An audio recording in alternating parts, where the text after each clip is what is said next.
In this tutorial, we're making this fun Easter chick that you can see here. This is perfect for beginners who are comfortable with the interface, but if you're brand new to Blender, then do check out my free complete beginner's guide, link in the description. So let's jump in and make the chick.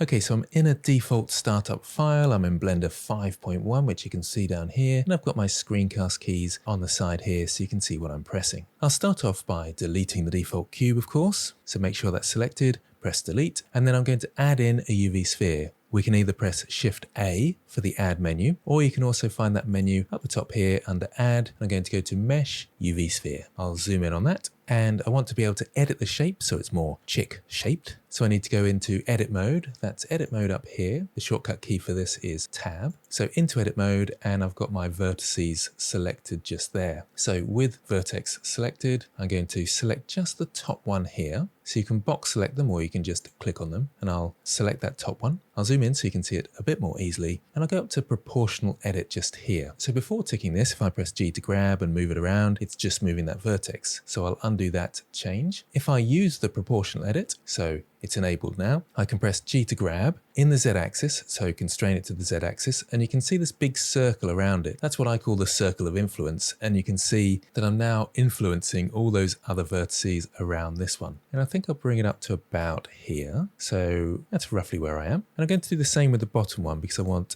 a sort of flatter bottom here. So G to grab, in the Z-axis, move that up, bring the circle of influence in a little bit more so it's got a flatter base like so. And we got this kind of egg-shaped body just here. Now I'm going to tab back into object mode. So again, that's object mode just up here. And let's go round to the front of my shape. I know the front of my shape is this side here because I can see from the Cartesian coordinates up here, -y is the front. So let's come around to the front just here, and I want to move my 3D cursor, that's my 3D cursor there, to the front of my shape. So Shift, right click, and it will move to the front of this body. I'm going to press Shift A to add, mesh, and this time a cone. The default parameters you can see down here, it's got 32 vertices and it's got its size and things like that. We'll leave it as is for now, so I'll minimize this and let's just move it into position. So I'll go to side view by clicking the X up here. That's also 3 on your numpad. R to rotate, somewhere around here. S to scale, bring that down, and S to scale again. R to rotate, G to grab, and probably about there. Might be a little big, so I'll bring it down just a bit more. I think somewhere around here. Back to side view and make sure it's indented. So rotate it a bit and G to grab and bring it in. So we're nicely indented into our shape like so. That looks like fun. Then I want some eyes. So Shift right click to this position roughly around here. Shift A to add, mesh, and this time I'll use the icosphere. The reason I'm using the icosphere, it's slightly less dense than the UV sphere, but when we make it all really small, you don't really notice.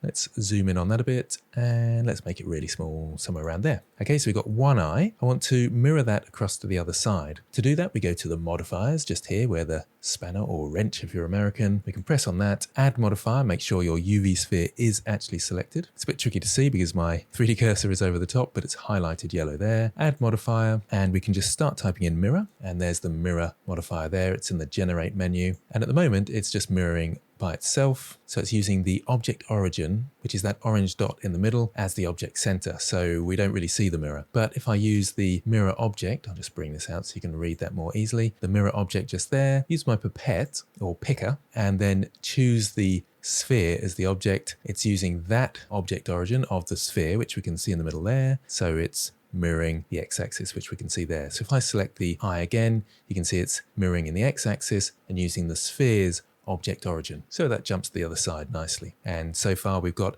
a good looking chick. I'm going to press Shift right click to move my 3D cursor to the top. Could be a bit more central, so I'll just do that once more. And then Shift A to add, and this time I'm going to use a plane. And this will be the funny, what looks like a Mohican at the top. Scale this down just a touch to somewhere around here. And then I'll jump into edit mode. So tab into edit mode. Remember that's edit mode up here. And what I'm going to do is create some loop cuts down here. To do that, we press Control R, and then I move my mouse over my object, and you can see it's trying to cut it in half either way. I want to do it this way. So with my mouse over the object and the cut down here, I can then use the wheel of my mouse to create more cuts. And I want to create 5 cuts in total. So left click to set, and you can actually move them at this point, or you can cancel any movements by right clicking. So left click, then right click. If you didn't get the right number, you can come down to the dialog box here and make sure you got 5 just there. And if you accidentally moved it, you can change the factor just here, or click on it and type in 0. So I've got the right number of cuts. What I'm going to do now is select all the bottom edges here and press G then X to move it up so it's nice and thin like this. And then select every other one. So the one right at the end, this one with shift left click, and then shift left click this one, and this one. And I've still got proportional edit on, so just be aware of that. If I press G to grab now, you can see it's affecting too many of the vertices around it. I'll undo that movement. If you ever press G to grab and you've got this big circle, you know you've got proportional edit on. So I'll escape from that and turn off proportional edit, and then G then X to move those in the X axis. So we've got this sort of spiky crown to the chicken. Okay, back into object mode now. I want to rotate this around the Y axis going this way. So R, Y, and I can type in 90 so it's upright and press enter. So we've got this shape here. It's looking pretty good. Now I want to edit the shape slightly. So let's go to side view, or with 3 on my numpad, or you can click on the X just there. Back into edit mode. Notice I did the rotation in object mode. That's a lot easier than selecting all and rotating in edit mode. So I went back into object mode and I'm back into edit mode again now. With vertex mode selected here, I can now start moving these into position a bit more. I could use the proportional edit again for this. So let's say select these, and in fact it might be helpful to go to X-ray view so I can see the other vertices like this. So that's X-ray view up here. Alt Z is the shortcut for that. I'm going to rotate this like so, then box select these ones, rotate like so, until I'm fairly close to the chick's body. That looks about right. Back into object mode, G to grab in the Z axis, and we can overlap slightly. I might have to edit it a bit more. So back into edit mode, rotate again there, and these ones here, rotate again there.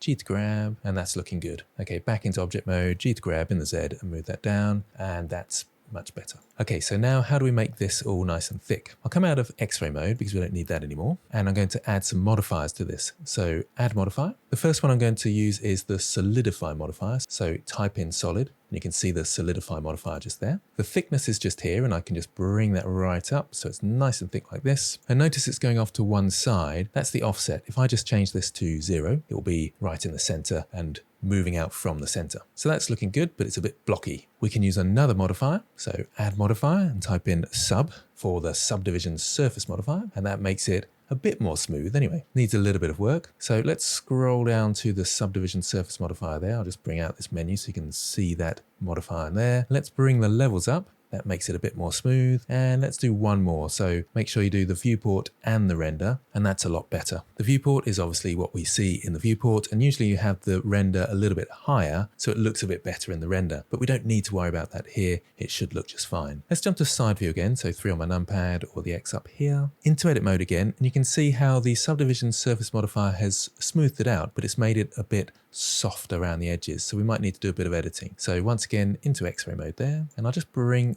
let's do that once again, turn off proportional edit. With that vertex selected, I can bring these out like this and make a nice spiky crown like so. Back into object mode, and I can probably G to grab and bring that down. Should I have it even more spiky? Yeah, back into edit mode. Let's bring these out even further. Crazy chicken. It might be a bit big now. So back into side view, and I can just bring it down a little bit like this. Maybe bring these in just however you fancy stylizing it really. And back into object mode, and we've got this going on here. I can make it a bit thicker. I'll just go out of X-ray mode for the moment. A little bit thicker as well. Somewhere around about there looks good. And we've got this funny crown. I'm not quite happy with the shape. So once again, back into edit mode with tab, X-ray mode on, and these ones want to come down a little bit actually. What am I doing? There we go, that's better. And this one can go up, so there's a bit of a curve to it like so. That looks good. Okay, so let's go back into object mode with tab, out of X-ray mode, and see what we've got. Okay, the chick's looking good. Now we need to perhaps smooth it out a little bit more and then add some colors. So I'll start off by selecting the UV sphere here, and I'll add a subdivision surface modifier to that so it's nice and smooth. So add modifier, type in sub, and subdivision surface just there. Remember the modifiers are under the spanner just here, and we'll turn that up one more, so that's what it's going to look like in the render. And we'll select everything, right click, shade smooth. The only thing that doesn't work with that is the cone just here. So I'm going to have to select that and right click shade auto smooth. That should figure out that some bits need to be sharp. And there we go. We've got a nice looking chick just there. Let's add in a floor and then add some color to it. So Shift A to add, mesh, and then plane. It's right up the top there. So let's go to front view with 1 on my numpad, G to grab, move that down to roughly around here. I might insert it slightly and then scale my floor up. So it looks a little bit like it's softer at the bottom there. So I've got my floor there and we're all ready to add some shading. If you like this type of content, then do check out my full courses. And right now there is a spring sale on at gamedev TV and every course is only $12. Links in the description. Okay, so let's jump across to the shading workspace in order to add some colors. I'll zoom into my object and the floor's selected at the moment. Good idea to give that a gray color. So new material, and where the base color is, we'll turn that to a nice gray color. Then it won't detract from my chick. Let's select the body of the chick, new material, and I'll give this a nice yellowy color. So across the yellows there. If you're finding that the color wheel is in the way of seeing your character, then you can zoom out just a touch and then click the color wheel. It's still a little bit in the way, so I can move this across with middle mouse button and then I can actually see the color I'm making. Want a little bit more yellow, probably somewhere around there, and probably a little bit more roughness as well. I think that looks a little bit nicer. Then let's choose the beak, new material. I'll just move this across, change that to a nice reddy color, a little bit towards the oranges, I think, and a little bit of shininess, I think will help. I'll share the material with the crown just there. So select the crown first, the one I want to copy from last. So Shift, select the beak, and then Control L is to link materials. You can find that under the object menu there, link and transfer data, link materials, but Control L is the shortcut for that. And then the eyes, I'll just select those, add new material. You can change the names up here, so I can call this black, for example, and bring this down to black.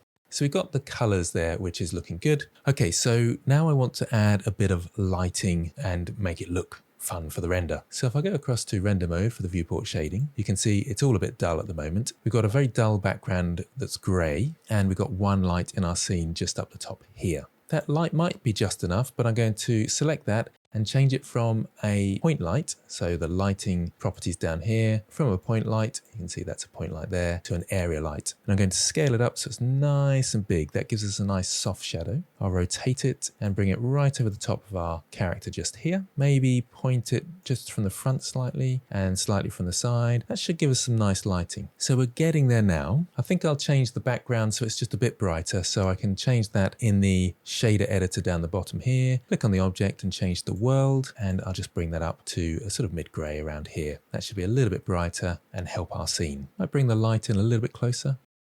There we go. So always G to grab, S to scale, the usual. Okay, so it's looking fairly good, but there's still a bit of a way to go. What I'm going to do is go to the render properties here. Cycles looks a lot better than Eevee, but if you do have to stick to Eevee because your computer isn't particularly powerful, then turn the ray tracing on. That will make a fair bit of difference. Doesn't look a huge amount different just yet. I'm going to change the cycles. That does look a lot nicer, I would say. Gives those shadows a much more realistic look.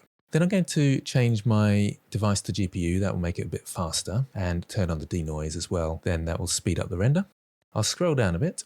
And under film, I'm going to change this to transparent. Then I can add my own color in the background once I render. You don't have to do that. You can change the color of your background here, but it does affect your object very slightly. If I change this, you can just about see that it is changing the look of my objects in the scene, but you can then actually choose the color you want your background to be if you want to do it that way. But I'm going to turn on transparent and do the background in an external program like Photoshop. With my floor, I just want that to be a shadow. So with the floor selected, I can go to the object properties, down to visibility, scroll down a touch and turn on shadow catcher. And that just ends up being a shadow. I'll scale it up a bit so we can see all the shadow and it doesn't suddenly cut off somewhere. So that can be nice and big. That only works in cycles, but it does work really nicely with a transparent background, and I can easily put my own color in the background then. Lastly, back to the render properties, scroll down to the bottom and we've got color management just here. I'll scroll down a bit further so we can see that. There's different options. AGX is great, but it works really nicely with an external program. It's really good if you want to do some post-processing. However, if you just want it looking really nice straight in the render, we can change this view to just standard. Now you can see that looks much more vibrant and we're getting closer to the colors that you would expect. It's just not quite as good when it comes to post-processing. That's the only thing. We can also change the look. Currently we're in medium, so medium makes no difference, but we can change that to medium high. It gives it a bit more contrast, and that's looking really fun and vibrant. At this point, you may want to go back and in the shader editor, change back to object and just select on your different colors. Make sure you're really happy with them. Just move that across to the side so I can see the effects. I think a little bit more orangey, and that's looking really nice. So there we have it. Cool looking chick. The last thing to do then is to look through the camera with 0 on your numpad or the camera icon just here. Click the lock camera to view and then set up your frame just like you would a normal viewport. And there we've got a nice chicken. F12 to render. And that's looking fantastic. Now there is one more step that you might enjoy. I'm going to close this down with the body of the chick selected. For my final render, I used a bump map. So Shift A to add, texture, and then noise texture.